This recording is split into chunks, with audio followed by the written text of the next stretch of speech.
OTV health and wellness conclave द्वितीय थर पर ओटीवी पक्षर एभली कनक्लेव आयोजन कर सुस्थ और निरोग जीवन पर पुष्टिकर खाद्य सहित नियमित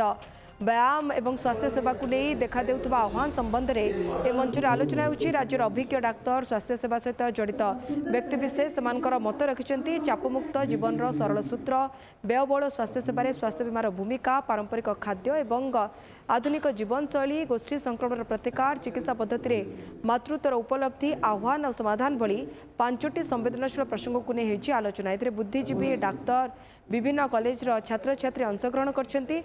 कार्यक्रम में अतिथि भाव राजस्व मंत्री सुरेश पुजारी स्वास्थ्य मंत्री मुकेश महालिंग जोग देछंती।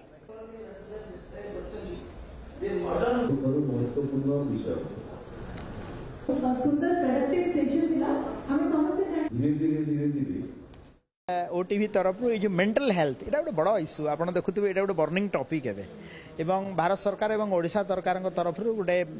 टेलीमानस कार्यक्रम करा भी आप डायल करेंगे 14416 रे आप डायल कले किसी साइकेट्रिक डॉक्टर आपन सहित कथा हो पारे एवं ओटीवी तरफ ये जो मेंटल हेल्थ आउ एक जो ब्रेस्ट फीडिंग ताको टिके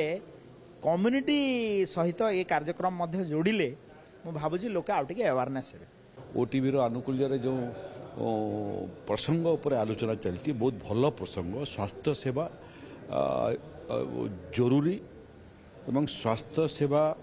जोगेवाई जो माने सबू से स्वास्थ्य सेवा को लोकों पाखरे पहुँचापी काम करेंगे पारा मेडिकल स्टाफ ठारू आरंभ करी डाक्टर ठारू आरंभ करी विशेषज्ञ एवं वैज्ञानिक पर्यंत समस्तंकर समाज प्रति निष्ठा एवं प्रतिबद्धता एवं सेवा मनोभाव नहेले सरकार जहा कले सेवा पहुँची पारिबो नहीं।